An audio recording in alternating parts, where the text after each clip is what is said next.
ఇక్కడ చూస్తున్నారు నా ముంగట పోస్ట్ కార్డులు ఉన్నాయి. ఇవి 10,000 పోస్ట్ కార్డులు ఉన్నాయి. ఈ 10,000 పోస్ట్ కార్డులు కూడా మేము చాలా జాగ్రత్తగా ప్రతి ఒక్క పోస్ట్ కార్డు మీద Aadhaar card number, cell phone number, గ్రామం పేరు, మండలం పేరు, జిల్లా పేరు అన్నీ కూడా వేసి గౌరవ ముఖ్యమంత్రి గారి కోసమని కేవలం మా జాగృతి కార్యకర్తలై మాత్రమే ఒక 10,000 పోస్ట్ కార్డులు ఇవాళ తయారు చేసుకోవడం జరిగింది. ఇది గౌరవ ముఖ్యమంత్రి గారికి మేము ఇవ్వడం జరుగుతుంది.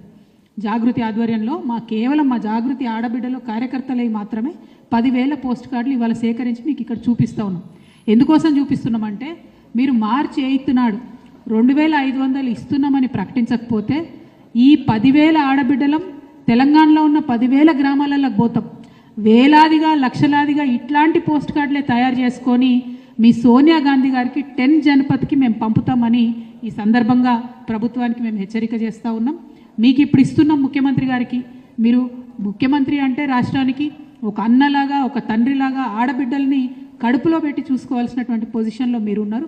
కానీ మా ఆర్థిక స్వావలంబన విషయంలో, మా యొక్క రక్షణ విషయంలో, మా యొక్క విద్య విషయంలో, మా యొక్క ఆరోగ్యం విషయంలో దేంట్లో కూడా మీరు మానవీయంగా ఆలోచిస్తలేరు, దేంట్లో కూడా మీరు శ్రద్ధ పెడతలేరు. కాబట్టి మరి ఏ సోనియమ్మనైతే చూసి మా తెలంగాణ ఆడబిడ్డలు ఓట్లేసినరో అదే సోనియమ్మకు ఇదే పోస్ట్ కార్డులు with Aadhaar card, with phone number, with గ్రామం మొత్తం ఈ 10,000 మంది మేము జాగృతి ఆడబిడ్డలం కార్యకర్తలం అన్ని గ్రామాలకు తిరుగుతాం.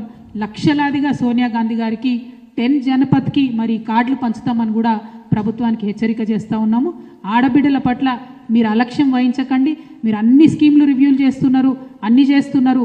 ఆడబిడ్డల కోసం మాట్లాడేటోళ్ళు ఎవరు లేరు అనుకుంటున్నారేమో. మీరు ఆలోచన చేయాలి. ఇదే తెలంగాణ నుంచి ఇగో ఇక్కడ కూర్చున్నటువంటి ఈ ఆడబిడ్డలమే దేశంలో ఎవరు మాట్లాడకముందు మీ సోనియా గాంధీ గారు, మీ ప్రియాంక గాంధీ గారు మాట్లాడకముందు ఇగో ఇక్కడ కూర్చున్నటువంటి తెలంగాణ జాగృతి ఆడబిడ్డలమే ఆనాడు మహిళా బిల్లు కావాలని చెప్పి ఢిల్లీలో కూర్చొని మేము ధర్నా చేయడం జరిగింది. ఆ తర్వాత దేశవ్యాప్తంగా కదలిక వచ్చింది. మీ పాత్ర ఎక్కడా లేదు మహిళా బిల్లు రావడంలో. కనీసం ఇప్పుడు మహిళా బిల్లు తీసుకొచ్చినాం మేమందరం కష్టపడి. కేంద్ర ప్రభుత్వం ఇంప్లిమెంట్ చేస్తలేదు. సెన్సెస్ పెట్టగానే సెక్షన్ 5 మహిళా బిల్లులు ఏముంటుందంటే ఎప్పుడైతే సెన్సెస్ పెడతారో అప్పుడు ఇమీడియట్గా రిజర్వేషన్ ఎఫెక్ట్ అవుతుందని ఉంటుంది. కానీ దాన్ని కూడా మీరు పట్టించుకుంటలేరు. ఇప్పుడు ఎవరు కూడా కాంగ్రెస్ పార్టీ నుంచి ఒక్కరు కూడా కనీసం ఈ రాష్ట్రం నుంచి 8 మంది ఎంపీలు ఉన్నారు, మీ ప్రియాంక గాంధీ గారు పార్లమెంట్లో ఉన్నారు, ఒక్కనాడు కూడా మీరు కనీసం అడిగినటువంటి పరిస్థితి లేదు. కాబట్టి ఇవాళ మళ్ళీ మీకు హెచ్చరిక చేస్తూ ఉన్నాం. మీరు తక్షణమే మహిళలకు 2,500 ప్రకటించండి. లేకపోతే సోనియమ్మ గారికి మేము లక్షల సంఖ్యలో ఈ పోస్ట్ కార్డులు పంపడం జరుగుతుంది.